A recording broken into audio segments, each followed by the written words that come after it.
When Final Fantasy VII launched in 1997, it became a phenomenal success all around the world.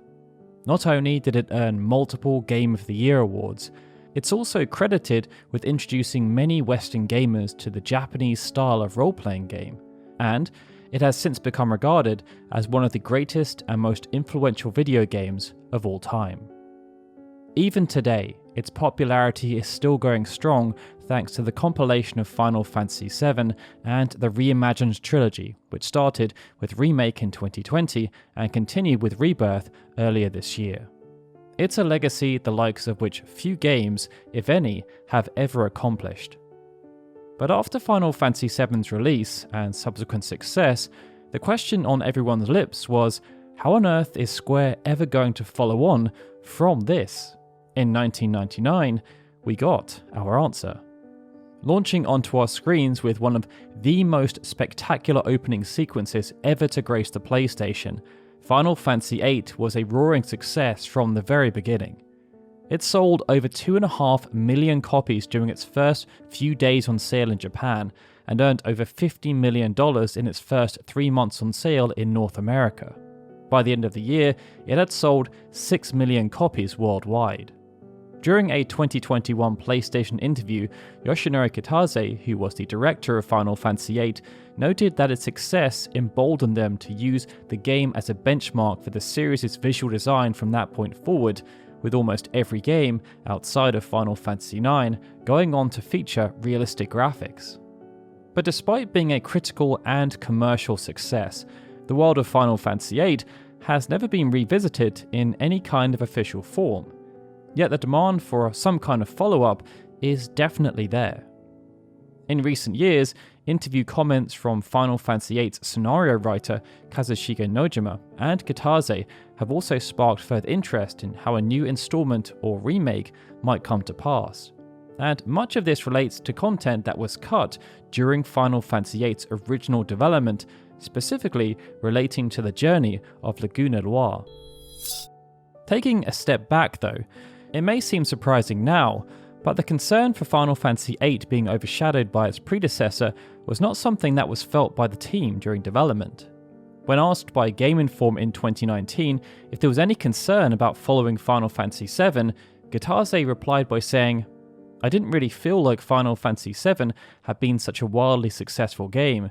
It just felt like more people the world over had a chance to play it, not just in Japan. So there wasn't any pressure to make Final Fantasy VIII as successful or anything specifically like that, but there was definitely a sense of wanting to make a game that would be appealing to people around the world." In the same interview, Kitase also noted that Final Fantasy VII had been quite visually dark, along with a very serious, heavy story. By contrast, the team decided to go for a much brighter and more cheerful tone with Final Fantasy VIII. Kitase also noted that he was heavily inspired by classic fantasy and fairy tales while designing the game. One particular influence was The Wizard of Oz. This story gave rise to the regions ruled by good and bad sorceresses, referred to witches in the Japanese version, and the shimmering city of Esther, inspired by the Emerald City. An early design of the world map even made note of a yellow brick road leading to Esther. Ultimately, those elements became quite watered down, notes Kitase. When I was first creating the world, it was based around the idea of having magic users. This sentiment of elements being watered down embodied Final Fantasy VIII, and perhaps the area that ended up being most affected was the game's two major protagonists, or at least the two planned major protagonists. At first glance, Squall and Laguna couldn't be more different. Squall was a serious introvert who kept his feelings to himself, while Laguna was a happy-go-lucky joker who couldn't help but say anything that popped into his head.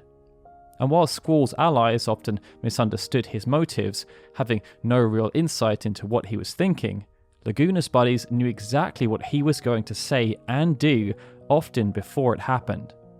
And yet, the two men shared a deep personal connection long before they met, and their journeys ran parallel to one another, even across generations. In the finished version of the game, Laguna's story was told in a series of strange dreams shared by Squall and his companions. These were triggered during events where the party fell unconscious, and their junction abilities were then transferred to 3 new characters: Laguna, Kiros, and Ward. It was revealed that, during these dreams, Squall's party were not just seeing, but also interacting with events from the past, as experienced through the trio of Galbadian soldiers. And this was all made possible by Alone, a girl who possessed a unique ability to connect the consciousness of 2 people she had met. As many Final Fantasy fans know, the Squall and Laguna connection runs even deeper than that though. While never explicitly stated within the game's text, there are numerous narrative hints and data log entries that tell us that Laguna is Squall's father. This is most obvious aboard the Ragnarok when Kiros and Ward start talking about Squall's parents, who Squall himself has no memory of as he was raised in an orphanage. Another crucial detail can be found in the information submenu, which states that Moombas are able to recognize people by licking their blood. Once the creatures encounter a tortured and bleeding Squall, they immediately start shouting the name Laguna, which is the closest Final Fantasy VIII comes to a DNA test.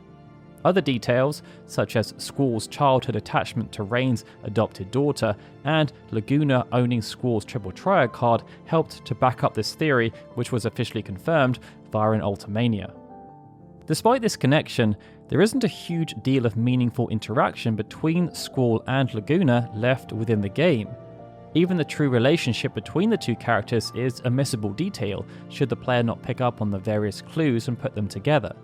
However, the story of the soldier turned journalist turned president remains remarkably detailed for what is essentially a side plot, and this goes back to the game's development and Katase's idea for a groundbreaking dual timeline narrative concept.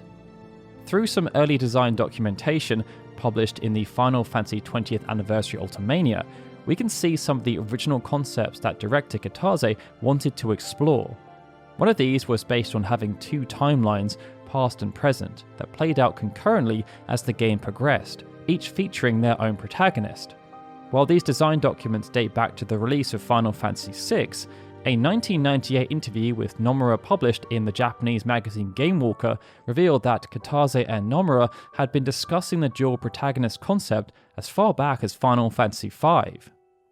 In these design documents, Katase used movies as reference points, citing The Godfather Part 2 as a good example of what they were trying to achieve, but noting that the difference was that players had control over scenes in the past.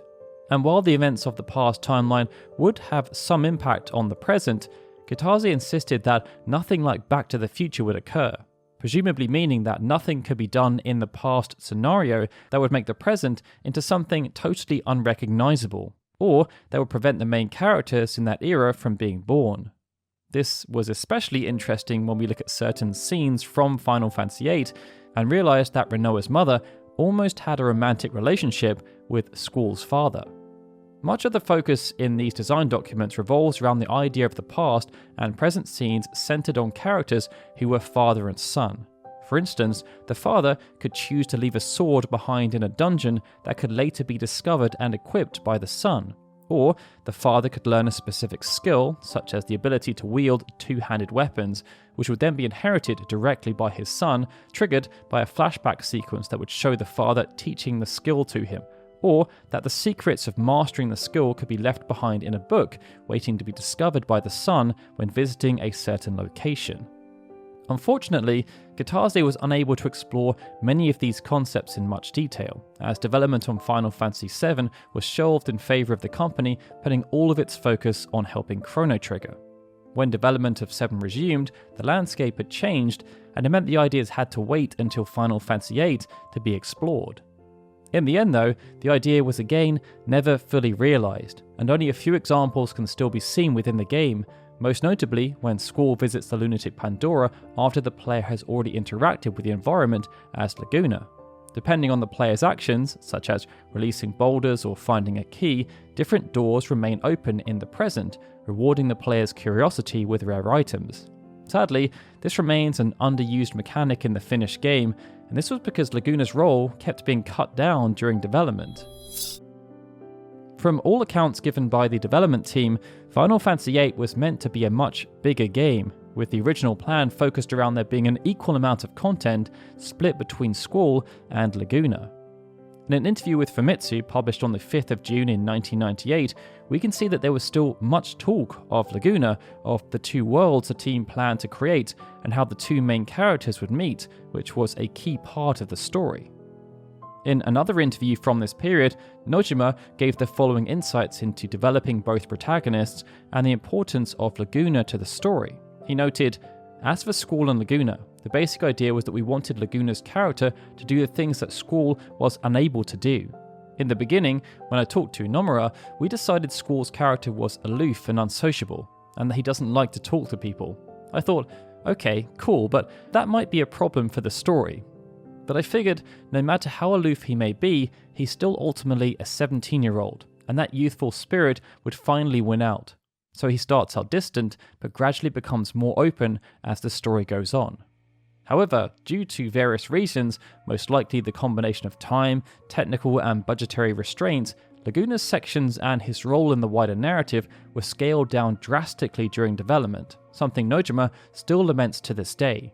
In more recent times, he stated, "At first, Laguna's parts were much bigger. They were making around half of Final Fantasy VIII. But as development went on, they got shorter and shorter. The staff worked really hard to make a map for Laguna's parts too, but in the end, it's barely used in the final game. I always felt bad about that and couldn't apologize enough to the staff." In the same interview, given to Famitsu magazine on the 12th anniversary of the game's release, Nojima stated, "I felt so embarrassed to look at the faces of the original staff." Likewise, Gatazi would tell Game Informer, "I honestly can't remember much of the scenes that got cut, but I do seem to remember that when we were first making the game, there was supposed to be about the same size of volume of story for Laguna as there was for Squall. In the end, Squall's story became the main one, but originally they were supposed to be kind of parallels to each other, with the same amount of content. Because it ended up focusing on Squall, a lot of scenes with Laguna got cut." In spite of the considerable cuts that were made to the narrative though, Final Fantasy VIII remains full of tantalizing hints towards the elements that would have been tackled in Laguna's expanded narrative. As such, as well as the interactive dream sequence events that take place throughout the story, also present are the tale of how Laguna led the resistance against Sorceress Adele, rescued Alone, and became president of Esther. It's just quite rushed in the wider exposition. Further adventures are immortalized on Sir Laguna's page, which is updated by Selphie, and can be accessed via Balam Garden's computer terminals. New entries are uploaded upon finding old copies of Timbermaniacs, which are scattered throughout the world, and provide stories of Laguna's early career as a travel writer.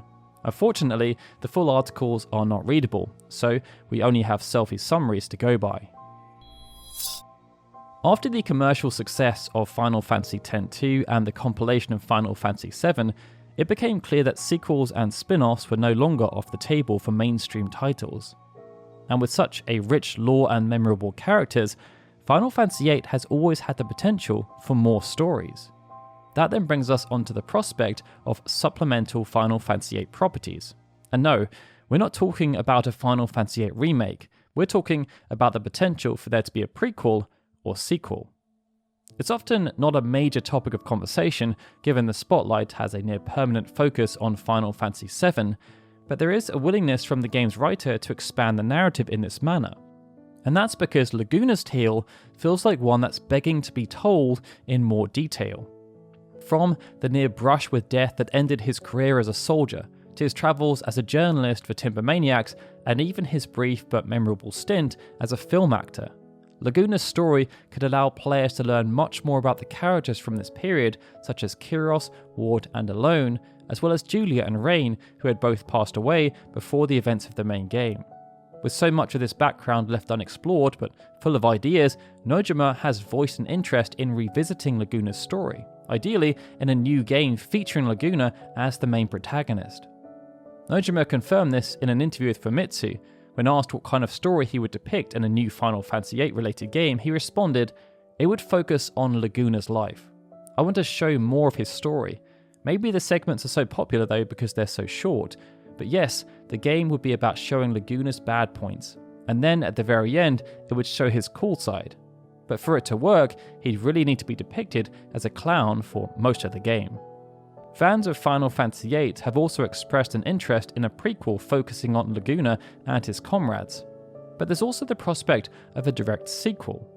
This concept may be harder to realise considering the events of the core game were so neatly tied up in the ending, but there's a precedent for this too. Final Fantasy IV, 12 and 13 have all been given direct sequels that took place either directly after or further down the line. And this has been accomplished despite each of those individual stories also feeling quite self-contained and complete. Final Fantasy IV especially is an intriguing one due to the relationship between Cecil and Rosa. There is also so much potential to explore Final Fantasy VIII in more detail via a pseudo-remake, much like how Final Fantasy VII has now been explored. Kitase has spoken about this topic numerous times, often in relation to various theories that have manifested over the years. In 2017, when speaking to Kotaku, Kitase was directly asked about two popular fan theories in relation to Final Fantasy VIII, and he discussed whether he might incorporate them into a remake. When asked if there was any truth to the Squall is dead theory, which claims that Squall was killed by Adia at the end of Disc 1, and the rest of the game only happens in his mind, Kitase laughed and said, "No, that is not true. I think he was actually stabbed around the shoulder area, so he was not dead.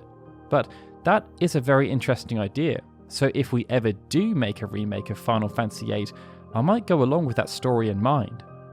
Nojima also spoke on the subject of creating an expanded remake, saying, "If we were to add a new episode to the game, I would want it to be about Laguna's life." As for whether any of this will ever materialise, well, that's anyone's guess, but it seems as though the team still hasn't given up on finally telling Laguna's story, and maybe one day we'll get to see it for ourselves. But on that note, would you be interested in Square Enix producing some kind of continuation to Final Fantasy VIII, perhaps focused around Laguna? If so, let us know in the comments below. And if you enjoyed this look into the situation surrounding the potential expansion of Final Fantasy VIII, please feel free to hit that like button and subscribe to the channel.